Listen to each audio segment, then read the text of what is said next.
aí, você já se imaginou preso em um pesadelo onde a morte não é o fim, mas o começo para algo ainda mais terrível? Hoje a gente vai mergulhar no horror vivo que é o facehugger, aquela criatura bizarra que sai do ovomorfo, salta direto no rosto e implanta um ser alienígena dentro do seu corpo. Tudo isso antes de morrer satisfeito por cumprir o seu único propósito, que é ser o primeiro pesadelo da metamorfose do temido xenomorfo. E por mais que o xenomorfo adulto seja icônico, muitos fãs aqui vão concordar que tem algo de assustador também no facehugger. Talvez seja a forma como eles aterrorizam a gente, né? Totalmente nessas ideias de fertilidade, domínio corporal e invasão. Afinal, a gente está falando de criaturas que literalmente forçam uma gestação através da garganta, inclusive em homens. Mas tem algo a mais por trás dessa criatura do que só o terror visual. Nesse vídeo a gente vai destrinchar a anatomia, origem, funções e os detalhes perturbadores do facehugger. E eu te garanto que ao final você vai entender o porquê essas criaturas são tão aterrorizantes quanto o monstro que sai do peito. Então, bora pro vídeo. E aí pessoal, tudo bem com vocês? Se você não me conhece e acabou de chegar aqui no canal, bem-vindos, eu sou a Tayla Moitinho. Bom galera, antes de começar o vídeo eu tenho uma coisa pra falar com vocês. Eu vi que tinha muita gente comentando em outros vídeos sobre que o áudio tá muito abafado. Galera, eu tentei testar aqui, eu ouvi no computador, eu ouvi no celular, não ouvi abafado. Agora, alguns vídeos na TV tava abafado. Então, se vocês puderem dar alguma dica, porque esse microfone de fato foi assim, um investimento, foi caro, tá? Vou falar a verdade pra vocês, foi caro, porque eu usava outro microfone, aí eu comprei esse, porque eu já tinha gostado da qualidade dele, já tinha dado uma pesquisada. Ele de fato é bom, em outros vídeos eu gostei bastante dele, só que eu não sei como mexer pra tirar esse abafado que vocês estão falando, que tá aparecendo. Não vi no celular, não vi no notebook, que são os principais, celular e notebook. Não dá pra ouvir ser abafado. Agora na TV só alguns vídeos, não são todos. E teve vídeo que o pessoal falou que tava abafado e não tava na TV. Eu não tô entendendo, entendeu? Entendeu? Eu não tô entendendo. Então se vocês tiverem alguma dica, me conta aqui nos comentários, por favor. Vocês vão me ajudar muito. Agora bora pro vídeo de fato, né? A história do facehugger começou muito antes da sua primeira aparição nas telas em 1979. A ideia era simples, mas perturbadora. Um parasita que se fixasse no rosto da sua vítima, implantando algo no seu corpo sem consentimento. Um tipo de abuso biológico.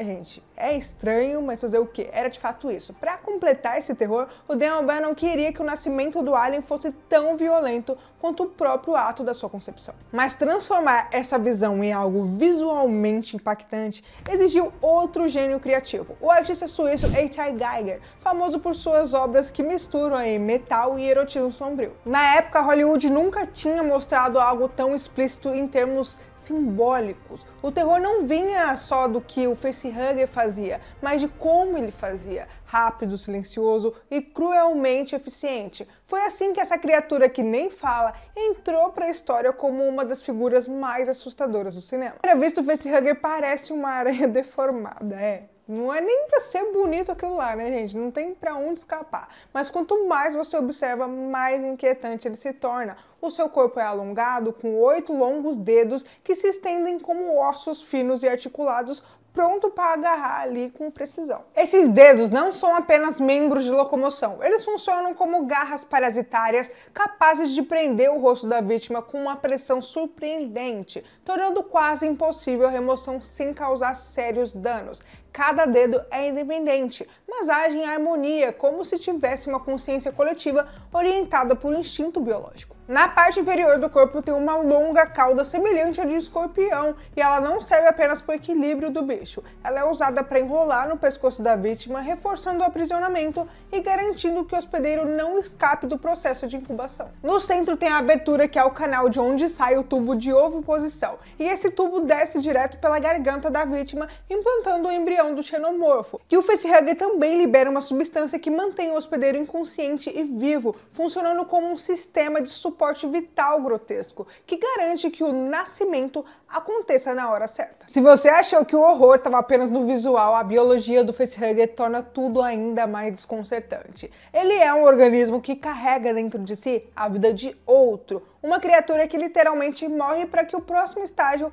possa nascer. Assim que o embrião é depositado, o facehugger simplesmente cai morto como uma placenta que já cumpriu seu papel.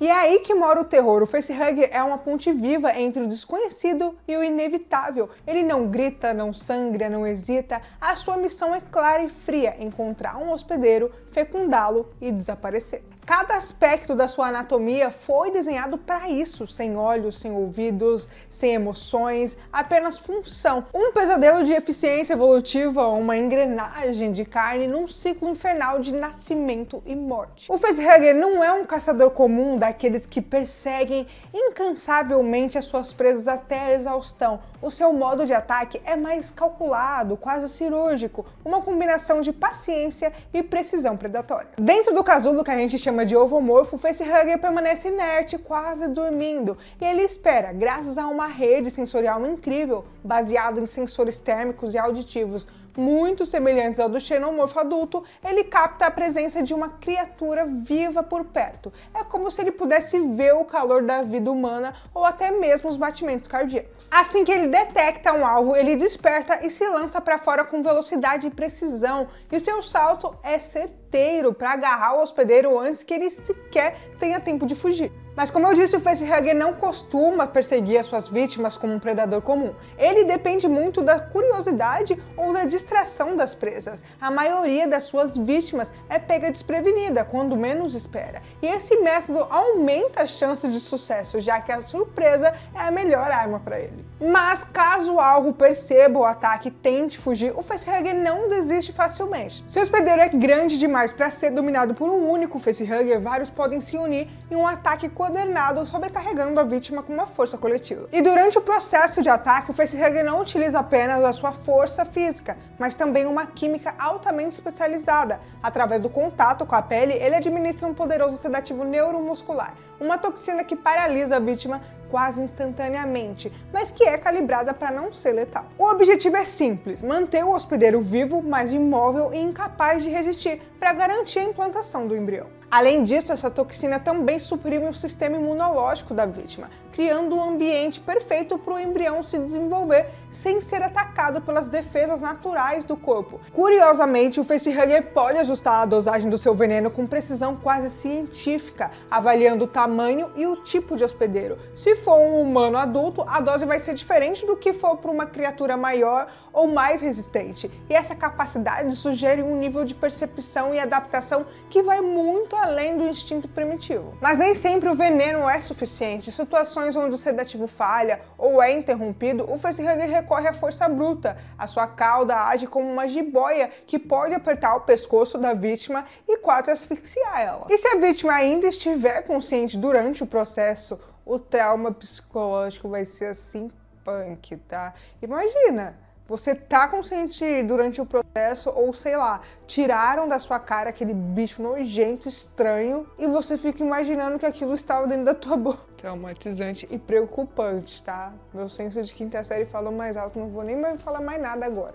E não importa se o alvo é humano, o predador ou até mesmo os engenheiros, os criadores alienígenas, os facehuggers não fazem distinção. Já foram registrados casos de presas tão diversas quanto criaturas como rinocerontes e até gorilas. No fim das contas, a caçada dos facehuggers é uma dança mortal, uma combinação de furtividade, adaptação e violência controlada. Uma coisa que a gente não pode esquecer é que durante todo esse tempo, com ele preso no rosto, ele fornece oxigênio para o hospedeiro através das bolsas respiratórias, impedindo que a vítima morra por asfixia. Isso pode parecer meio contraditório, mas faz todo sentido para o ciclo de vida do xenomorfo. O embrião precisa do hospedeiro vivo, e a morte prematura ia arruinar todo o processo. A duração do contato entre o facehugger e uma vítima é variável, geralmente entre 30 minutos a algumas horas. Durante esse tempo, o facehugger está vulnerável, preso ao hospedeiro, incapaz de se mover livremente. Mas isso não é um problema para ele, porque a sua prioridade máxima é garantir que o embrião esteja implantado com sucesso. Após completar sua missão, o facehugger simplesmente morre ou abandona o hospedeiro e cai no chão, onde rapidamente morre com seu ciclo biológico chegando ao fim. A vítima muitas vezes nem sabe o que aconteceu até sentir as primeiras dores, os sintomas do embrião crescendo, e o embrião se alimenta silenciosamente, absorvendo nutrientes vitais, e conforme cresce, começa a causar danos nos órgãos internos, inflamando os tecidos e criando uma pressão crescente que a gente já sabe o que vem depois. Esse estágio é uma corrida contra o tempo. O hospedeiro precisa viver tempo suficiente para que o embrião se desenvolva, mas o corpo humano está sendo lentamente destruído por dentro, um efeito colateral inevitável dessa parasitose. Finalmente, quando o embrião tá maduro, ele rompe violentamente o corpo do hospedeiro em um momento de dor extrema e destruição. E esse evento, conhecido como Chestbuster, é talvez assim o mais icônico e aterrorizante da franquia, porque a gente vê de fato o bicho saindo ali do peito da vítima. Aí você me pergunta, e se a gente tentar remover ele do rosto da vítima? Quando o facehugger tá finalmente preso no rosto dela, qualquer tentativa de remover vai ser extremamente perigosa para ambos, tá? Porque o corpo é uma combinação de força física e bioquímica letal, o que torna essa criatura quase impossível de ser retirada sem consequências graves. E por que eu tô falando isso? Primeiramente, a força do facehugger é surpreendente. Os seus dedos longos e articulados não são apenas finos e ágeis, mas possuem uma resistência considerável. Ele pode se prender firmemente à pele e aos ossos da face do hospedeiro, segurando com uma pressão que pode facilmente rasgar a pele se houver qualquer tentativa de arrancá-lo do rosto. E isso significa que uma remoção forçada pode causar ferimentos profundos e dolorosos no rosto e na cabeça da vítima. Além disso, o facehugger possui o sangue altamente corrosivo, que é uma coisa que a gente não pode esquecer. Um ácido poderoso que serve como uma defesa natural. Qualquer ferimento causado a ele por cortes ou perfurações faz com que esse líquido ácido entre em contato com a pele do hospedeiro, provocando queimaduras, derretendo carne, ossos e tecidos de forma rápida e dolorosa. Então, tentar matar ou cortar o facehugger enquanto ele está preso na vítima pode ser fatal. Outro aspecto aterrorizante é o comportamento do facehugger diante da ameaça. Quando ele percebe que a vítima ou outras forças estão tentando removê-lo ou matá-lo,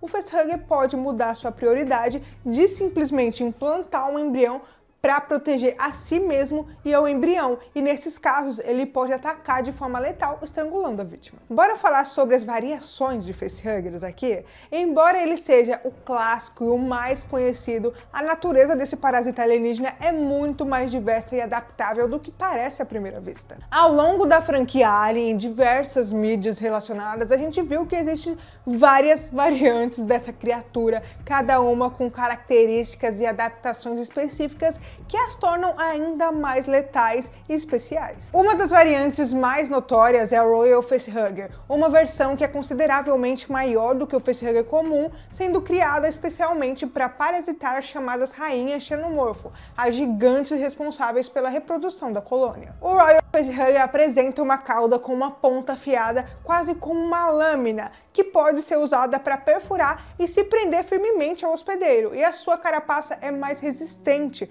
e o corpo é ligeiramente mais robusto, preparado para garantir a sobrevivência e a implantação bem-sucedida em hospedeiros maiores ou em ambientes mais hostis. Outra variação importante é o Praetorian Facehugger, que é associada à criação de guardiões e soldados da elite dentro da hierarquia alienígena. A musculatura robusta e a cauda poderosa tornam esses facehuggers capazes de agarrar com mais firmeza e impedir a fuga de presas mesmo muito maiores. Além dessas variantes canônicas, tem relatos de representações de universos expandidos, quadrinhos e fanfics que exploram outras formas de facehugger, algumas até com adaptações específicas para parasitar espécies exóticas e ambientes extremos, como o facehugger albino, que a gente encontra em regiões geladas capaz de sobreviver e operar em temperaturas que seriam letais para a versão padrão. O que todas essas variações têm em comum é a adaptação para maximizar a eficiência da implantação do embrião e garantir a continuidade da sua espécie, independentemente das condições ambientais ou das características do hospedeiro.